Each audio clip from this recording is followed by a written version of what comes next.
Денешното интервју сакав да го правиме околу програмите и плановите на Андри Жерновски како кандидат за градоначалник на Центар, што сака и што може да направи.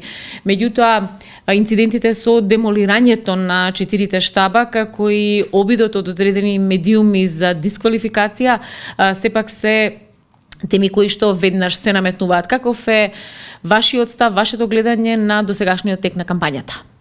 Морам да кажам дека сум крајно разочаран, очекував кампањата во Центар да биде пример за тоа како треба да се води една кампања.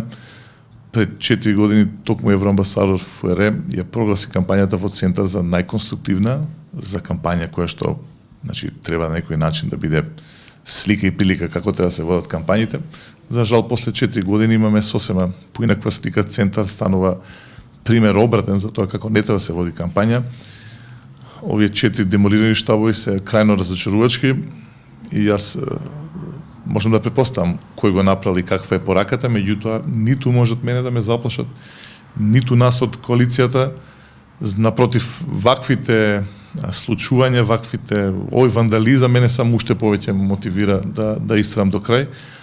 А всушност се тоа што го прават, тоа што го слушав како лична навреда и на Сител, истото го прочитав во денешен вечер, овие демолирани штабови всушност зборуваат за еден страв кој што тие го имаат затоа што сум убеден и ги знаеме и нивните нашите анкети, они знаат дека Центар ќе го изгубат на 24 март и дека не јас, туку граѓаните ќе победат. И Сител и вечер и два портала ви посветија солидно време и минутажа и простор, наведувајќи се што поседувате, дека поседувате 3 стана, дека сте политичар кој што не оставил никаква трага зад себе и дека како пријавен во Заводот за вработување 6 месеци сте земале паричен надоместок, социјална помош. Значи, мене ми е драго што сум присутен, не ми е драго што сум на овој начин присутен. Јас посакам да бидам присутен на тие медиуми, меѓутоа, за жал, не сум присутен со своите дела, со оно што го ветувам, туку една крајна негативна кампања. Гледам дека овие денови последни, они се концентрирани на Струмица и на Центар, и јасно ми е зашто токму на тие места. Јасно ми е зашто од сите штабови во Скопје токму во Центар се кршат. Но за сето тоа што е кажано од новинарката на Сител, за сето тоа што е кажано во вечер, ние ќе разговараме на суд. Јас не сум наивен и не верам дека нашето судство ќе направи исклучок, се разбира, па ќе донесе брза одлука. Меѓутоа знам исто така дека тој предмет еден ден ќе дојде на ред и дека ќе мора се расправа за сето тоа.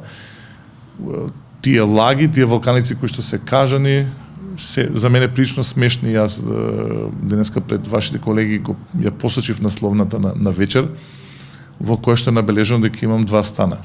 Тие од Сител и од вечер не знаат дека станот во кој што ја живеам, а кој што е наследство од дедо ми, бидејќи живеам во општина Центар од своето раѓање, а таа зграда, таа куќа е уште од 30 и некоја година. Всушност еден истан, меѓутоа таа адреса порано беше Петар Драпшин, сега е Маршал Тито.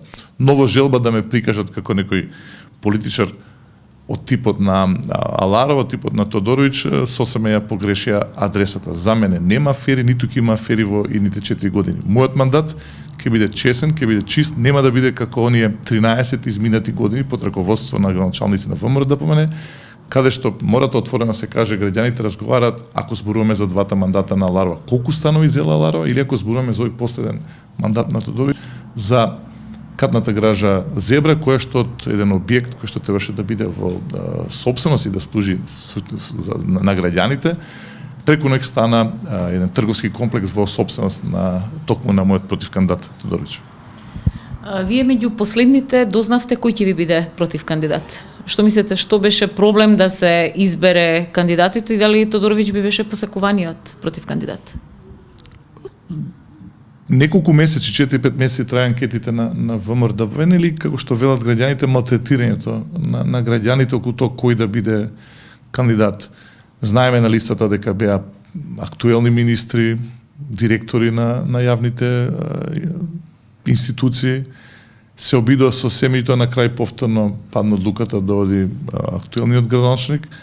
Мене ме радува што е тој против кандидат, го очекував, сакам граѓаните да направат споредба и неговата кандидатура мислам дека ми лежи за да може да се види баш црно-белата слика во центар. Ако граѓаните сакат и понатаму ваков начин на владење со центар, тогаш нека гласа за Тодорич, но меѓутоа сум убеден дека сакат еден поинаков центар.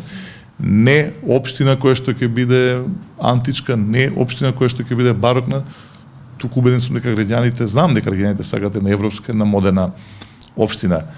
За жал, најголемиот проект кој што мојот противкандидат го направи во својот мандат е всушност Зебра, проект, објект кој што од, како што кажав, прекунек стана во негово сопствеништво. Она со што најавувате дека ќе се справувате и ќе расчистувате е Скопје 2014 проектот. На кој начин? Прво сакам одлучна битка против урбаната мафија во мојата општина. Велам во мојата општина затоа што тоа е општината во која што живеам цел живот и во која што се роди моите деца. Урбаната мафија на 24 март ќе мора да си бара друга општина, друго место. Таа нема што да бара во општина центар.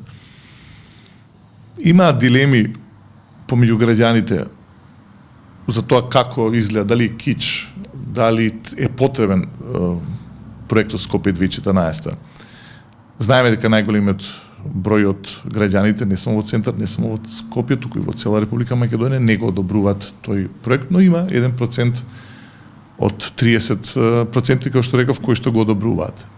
Но она што е заедничко за сите, и оние што не го одобруваат, и оние што го одобруваат, е што сите сакаат да знаат на кој начин беа потрошени парите. Сите ја поздравуваат идејата да се направи ревизија, и јас веднаш, првиот ден на моето стапување, на функцијата градоначелник на општина центар ќе нарачам 2 ревизии од реномирани куќи кои што имаат своји представништва во Република Македонија, бијќи морат да бидат со авторитет за да може сите ние како граѓани да веруваме на резултатите што ќе произлезат од таа анализа. Значи, граѓаните на центар и на Скопје и на Македонија мора да знаат на кој начин се потрошени пари, каде отидоа тие пари и која е всушност вистинската вредност на овој мегаломански проект. Да подсетам, премиерот вети дека проектот Скопје 2014 ќе чини 80 милиони евра, досега веќе чини над 500 милиони евра, а она што го прочитав во хрватските и во словенечките медиуми, анализата нивна е дека всушност на крај сите нас, бидејќи ние како граѓани ги плаќаме тие проекти, ќе чини над милиарда евра. За тоа ќе мора да се одговара, се разбира. Во програмата во првиот дел имате напишано дека за центар ќе работите со срце. Што ќе сработите и што можете да сработите за центар? Мене ми е центар, буквално центар на мојот свет. И тоа беше една од главните причини зашто одлучив да се кандидирам за ова место. Во сите мои настапи секојдневно преку пресконференции на средбите со граѓаните ги посочувам сите делови од мојата програма. Се разбира дека оние најважни моменти посебно ги истакнувам. Уште на првата седница ќе донесеме одлука за формирање на јавното претпријатие Центар Газ, затоа што гасификацијата е приоритет во мојата програма и знаеме каков проблем се соочуваме ние во центар и не само во центар со високите сметки за грејење. Потоа се разбира зеленилото мора да биде приоритет на идниот градоначалник, затоа што во општина центар изминатите 4 години злосторнички се уништуваше зеленилото, а граѓаните со сите оние што разговарат барат да им се врати зеленилото назад, односно ние не можеме да го вратиме за жал она зеленило што е уништено, но најав дека драстично, така е набележано, драстично ќе има зголемување на урбаното зеленило во општина центар. Многу голем проблем во општина центар е хаосот кој што настана изминатите 4 години со паркирањето и јас го понудив како кандидат на коалицијата она што граѓаните го бара и таа одлука ќе донесам повторно на првата седница, тоа е да граѓаните на општина центар имаат бесплатен паркинг на сите отворени површини на целата територија на општина центар без разлика на местото на живење. Понатаму се разбира, одржав и пресконференција, зборав за енергетската ефикасност преку замена на фасадите, зборав за тоа дека мораме да посветиме особено внимание на училиштата и на градинките. Многу интересен проект ќе биде и Боемската улица во Дебар Мало, затоа што она што го гледаме во Скадарлија, сакам да го гледаме во Скопје, тој дел на Скопје кој има тој боемски шарм, меѓутоа никогаш не профункционира затоа што не му е даден соодветен простор. И се разбира да не заборавиме на многу важна работа, тоа е работнички повторно да биде шампион на Македонија во кошарка. Кога ја составувавте коалицијата Пелистер, како што новинарите ја нарекоа, и кога склучувавте договор со СДСМ за соработка, сите беа скептици дека ќе може да трае таа коалиција. Колку навистина таа идеја постои и денеска, или пак беше коалиција од некаков интерес? Не, напротив, не беше од интерес, ниту од бевме поведени од ајде да кажем идејата да дојдеме по секоја цена на власт.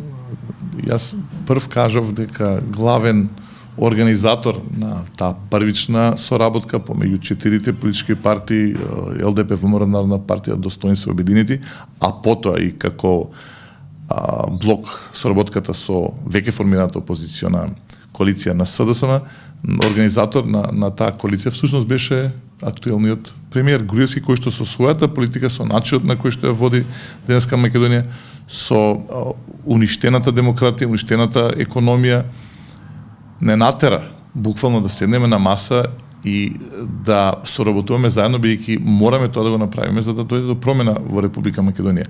Коалицијата досега функционира извондено, заеднички настапуваме на секаде.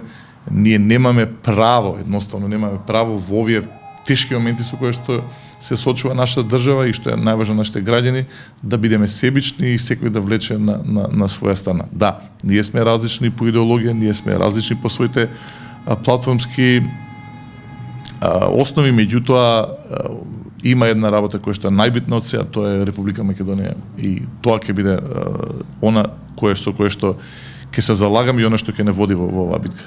Уште 7 дена остануваат до изборниот молк. Што Андреј Жерновски ќе им порача на граѓаните на општина Центар, а што напротив кандидатот Тодоровиќ? Му порачувам да води коректна кампања, му порачувам да седнеме заедно на еден дуел. Еден од нас на 24 март ќе биде победник, другиот ќе биде оној што ќе биде поразен. Меѓутоа ние понатаму мораме се гледаме, нашите поддржувачи мора да се гледат. И ова што се случи ноќта и овие некоректни напади придонесуваат всушност да имаме една спротивна слика. Ние мора да соработуваме, се надам дека оние околу него ќе се вразумат, а на гласачите им порачувам овие кршења на штабови, овој вандализам да не ги уплажат. Напротив, биќе тоа е целта. Напротив, им порачувам масовно да излезат на избори и заедно да конечно ставиме стоп на овој криминал, на овој вандализам во општина Центар. Јас сум убеден дека на 24 март, односно од 24 март, ќе свети сонце и ќе дојде пролет во општина Центар, во Скопје и во Република Македонија.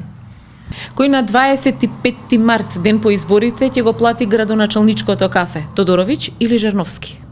Сметам дека победникот треба да части, јас со задоволство ќе направам тоа.